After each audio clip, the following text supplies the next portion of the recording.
The third at the table. There's a scene that repeats itself every day, and almost no one questions it anymore. A table, two people, a device between them. You've seen it. You may be living it right now. The food arrives. You say thank you. The waiter walks away. And before the first bite, someone checks the screen. It's quick, almost automatic, but it isn't invisible. You start talking, something simple, something ordinary, or maybe something important. The other person nods, but their eyes aren't on you. They drop for half a second, come back up, then drop again. There's a slight delay in the response, a fraction of a second longer than it should be, and you notice, not logically, physically, there is a third presence at the table. Small, cold, always alert. It doesn't laugh, it doesn't listen, but it wins. You talk about something that's been on your mind. The other person says, "Go on, I'm listening," but the thumb keeps scrolling. Hearing is automatic, listening is a choice, and when the screen vibrates, you are rarely the one being chosen. You feel that tiny fracture. It's not a fight, not a raised voice.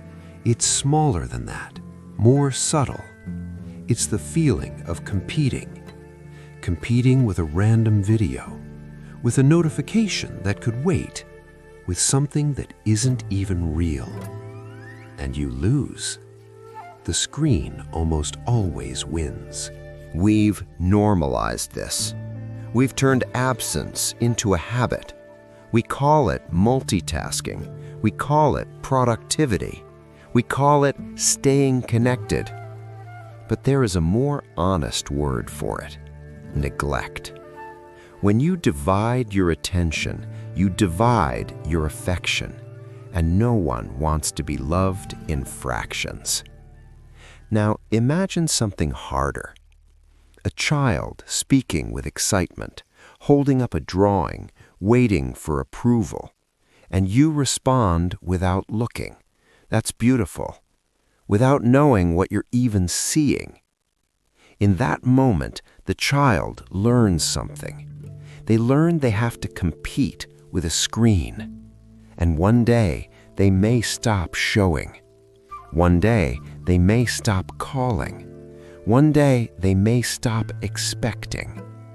The silent message is brutal. What's happening on this screen matters more than you. You're not connected, you're just available. Available is someone who responds. Connected is someone who remains. And there is an ocean between responding and remaining. Over the next few minutes, we're going to cross that ocean, because maybe the loneliness you feel isn't a lack of people. Maybe it's a lack of presence. The economy of absence.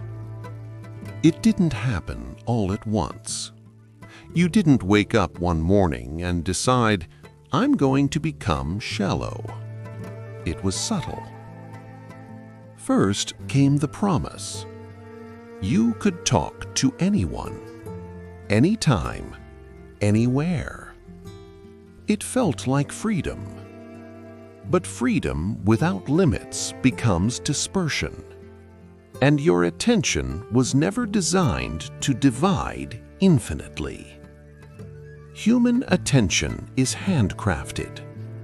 It needs focus, continuity, exclusivity. But you began to spread it. A little here, a little there, a little everywhere. And when something is divided too much, it loses density. You keep responding, keep reacting, keep moving, but you are no longer whole. Look at your body. You don't truly sit, you hover. There is always a part of you waiting for vibration, waiting for a notification, waiting for interruption. Even when it doesn't come, you anticipate it. You live in a state of pre-interruption, as if at any second something more important might happen, and that creates an invisible tension. You talk, but you don't relax. You listen, but you don't surrender. You are there, but you are not fully there. Intimacy requires the opposite.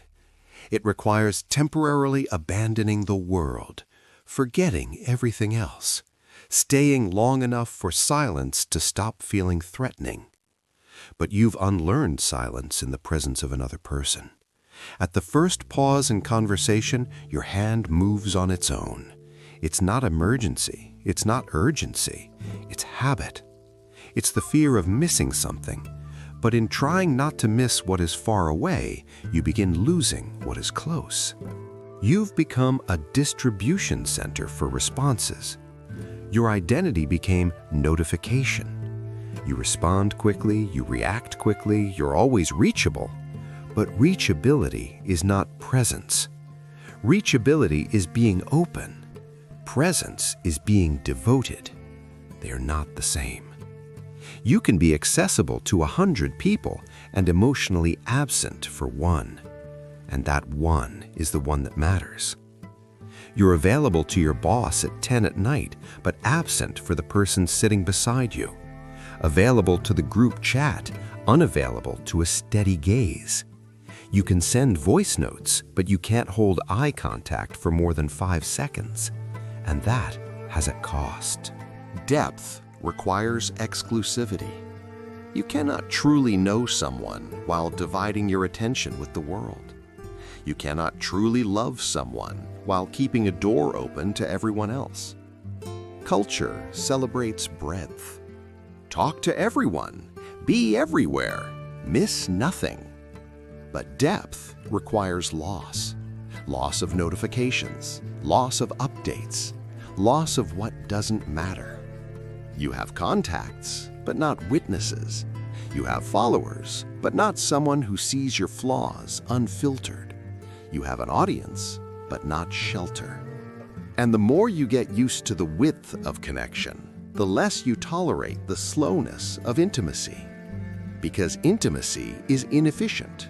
It doesn't fit into 15 seconds. It doesn't fit into quick replies. It doesn't fit into emojis. It requires empty time, repetition, shared boredom. And boredom, for someone who lives on alert, feels like a threat. So you fill it, interrupt it, switch. You call it multitasking, but it isn't skill.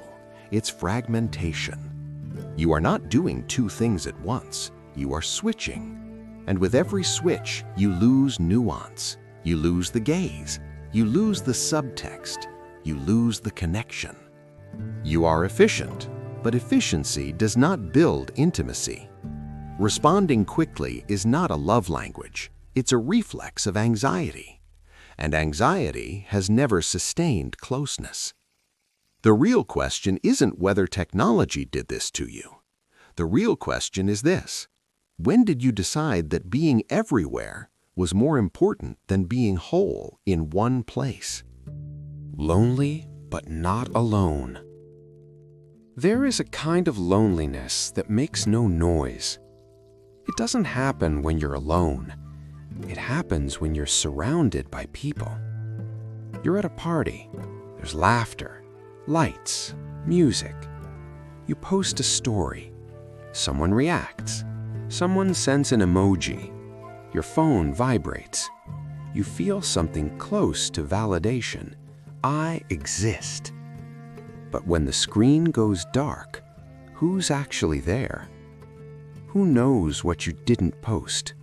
Who knows the fear you hide?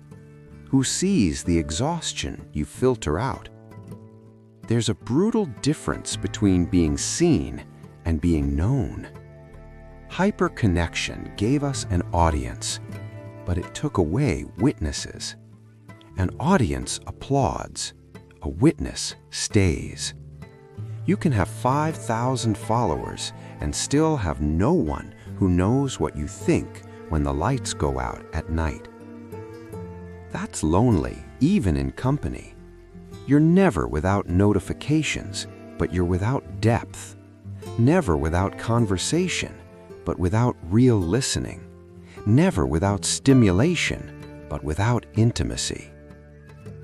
And it erodes you slowly. There are no explosions, no dramatic endings, just small, quiet withdrawals. Your child stops insisting. Your partner stops explaining. Your friend stops opening up, because they've all sensed the same thing. You're there, but you're not fully there. Picture the moment. Someone is saying something important, something that took courage to say, and you alternate. You look, you glance away, you look again. They keep talking, but they're no longer opening up. They're protecting themselves. They feel like they're competing, and no one wants to compete with a screen. You start becoming predictable, predictably distracted, predictably absent, and little by little, people stop trying. You're still invited, but you're not sought out. You're still in the room, but you're no longer a reference point. You occupy space, but not presence. And that hurts, because human beings don't just want company, they want recognition. They want to feel like they matter more than any notification. When you deny attention, you deny existence, and there is no quieter wound than becoming invisible to someone you love. Technology brought distant people closer, but it pushed close people farther away. It gave us reach, but it took depth. You spend the day consuming people on a screen, and at night you're starving for real connection, starving for eye contact, for touch, for someone who stays. But you've forgotten how to stay yourself. You expect from others what you no longer offer. You want connection, but you give availability. You want depth, but you offer fragments. And the paradox is cruel. We have never been more accessible and never more untouchable. The loneliness of this generation isn't the absence of people, it's the absence of presence. The choice you won't admit. Stop blaming the system. Stop saying the world demands it. The world demands many things, but at your dinner table, you decide. On your couch at 10 at night, you decide. You say you have to respond, that it's work, that it's urgent, that it's responsibility. But be honest for a moment. How many of those notifications were truly urgent, and how many were simply a convenient escape? The truth is less comfortable. You're not being forced, you are choosing. Choosing distraction because it's easier than intimacy. Intimacy requires presence. Presence requires vulnerability. And vulnerability takes effort. Listening to someone for 30 minutes without interrupting is tiring. Playing with a child without checking the time requires energy. Holding a difficult conversation without reaching for your phone requires maturity. The screen demands none of that. It doesn't challenge you. It doesn't confront you. It doesn't disappoint you. It stimulates you. It distracts you. It numbs you. So you choose the numbness. And then you call it necessary. You say, I can do both. No, you can't. The brain does not perform deep multitasking. It switches. And in every switch, you lose something. You lose eye contact. You lose subtext. You lose what wasn't said out loud. You're not multitasking. You're fragmented. And fragmentation does not build connection. Own that. Every time your phone vibrates and you look, you are saying, This matters more than you right now. Don't say, sorry, it's work. Say the truth. I chose to prioritize this. Be mature enough to admit it, because as long as you hide behind necessity, you won't change. Real connection requires sacrifice. Sacrifice of curiosity, sacrifice of omnipotence, sacrifice of the ego that enjoys being needed. You like being requested. You like feeling necessary. You like knowing someone is waiting for your response. But the person in front of you is waiting for your presence, and presence is not compatible with open doors. Do you want to be here? Then you have to leave there. There is no middle ground. You either close the door or you keep the escape ready. A phone on the table is a silent promise of abandonment. It says, if something more interesting happens, I'm gone. And people feel that, even if you never say it. You have to decide where you live, in the feed or in reality, in the cloud or in the room. The one who tries to live everywhere ends up with no emotional address. You cannot love what you do not see, and you cannot see what you do not pay attention to. This isn't about technology, it's about choice, and you are choosing every single day. The courage to be inaccessible. If there's something you need to reclaim, it isn't productivity, it's priority.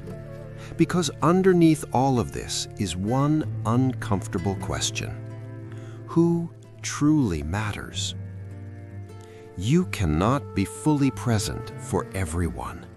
You never could, but you tried. You tried to be fast. You tried to be reachable. You tried to be needed. And in the process, you became shallow. There is a rare kind of courage in allowing the world to wait, not responding immediately, not checking automatically, not justifying yourself constantly. You've been conditioned to believe that delayed response equals neglect, but sometimes delay is respect. Respect for the person in front of you. Because when someone stands before you, flesh, bone, breath, that person should be absolute priority, not symbolic, absolute. That requires a concrete decision. It requires closing doors. It requires that for 1 hour, you do not exist for the rest of the planet. And that is uncomfortable, because you've grown used to measuring your worth by how often you're needed. You like feeling necessary. You like knowing someone is waiting for your reply. But the person who needs your presence doesn't send notifications. They're right there, in silence. And you miss it because you're waiting for vibration. Rebuilding presence isn't about doing something new. It's about stopping what's preventing it. It's accepting the discomfort of digital absence. At first, it feels empty. You sit at the table, no one picks up a phone. Silence appears. And silence feels threatening. But if you stay with it, something shifts. Eye contact lingers. Conversation slows. The other person realizes they are not competing. And when they realize that, they relax. And when they relax, they open. And when they open, something alive emerges. Intimacy is not born from stimulation. It is born from staying. You want depth, then you must tolerate slowness.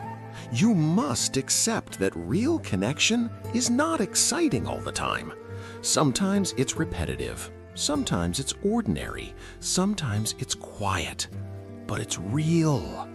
And what is real has warmth, it has breath, it has imperfection. Nothing on a screen offers that. You may lose updates, you may miss invitations, you may lose digital relevance, but you will gain something that cannot be simulated. You become someone's emotional reference point, a safe place, a steady listener, a gaze that doesn't drift away. People don't remember who was always online. They remember who was there, fully there, without switching, without escaping, without dividing themselves. There is a profound difference between living in someone's memory and living in their message history. Memory is built with presence. History is just data. You decide which one you want to be. This isn't about abandoning the world. It's about choosing where you truly live. If you live in distraction, you will die unknown to those you love. If you choose presence, you may never go viral, but you will be irreplaceable. And irreplaceable is far rarer than popular. Being inaccessible to the world is the price of being unforgettable to someone. What will remain? At the end of your life, it won't be the archived messages that matter. It won't be how fast you replied. It won't be your efficiency. It won't be how available you were. What will remain is the emotional memory you left in people. What was it like to be around you? That's the question. Was it light? Was it whole? Was it safe? Or was it always interrupted? Did people feel seen or merely tolerated? Did they feel important or like they were competing? Presence is not something you declare. It's something others feel. And what they feel stays. Long after conversations end, long after photos disappear, long after notifications lose their meaning. You might forget the words someone said, but you never forget how they made you feel. So be honest. When someone thinks of you, what feeling rises first? Calm or absence? There is a quiet tragedy unfolding in many homes. Parents physically present but emotionally distant. Couples sharing a bed but not attention. Friends sharing a table but not depth. Everyone connected, few truly together. And time does not warn you when it's leaving. It doesn't vibrate. It doesn't flash. It doesn't send alerts. It simply passes. Childhood passes. Youth passes. Availability passes. One day, the chair at the table is empty. One day, the conversation cannot be resumed. One day, the chance to be fully present is gone. And on that day, you won't wish you had been more productive. You will wish you had been more present. There is something deeply human about looking into someone's eyes and realizing this moment will not return. That awareness changes everything. You don't need to abandon the digital world, but you do need to remember that the real world is finite. The people you love are finite. The meetings, the dinners, the small moments are finite. And finiteness deserves reverence. Reverence is shown through attention. When you pay attention, you honor. When you switch, you postpone. When you stay, you imprint that moment into someone's memory. And memory is what survives. You do not build a legacy through notifications. You build it through repeated presence. Enough presence for someone to say one day, "When I spoke, he stayed. When I needed her, she remained." That is rare. And what is rare leaves a mark. Maybe the real question isn't, how do I use my phone less? Maybe it's this. If today were the last time you sat at that table, would you be fully there? If that question hurts, there is still time. There is still today. Today, when someone speaks to you, stay. Don't switch. Don't escape. Don't divide yourself. Stay as if you understand that the moment is fragile, because it is. Don't trade the real for the signal. Don't trade life for display. Don't trade presence for performance. Be here before here becomes only a memory.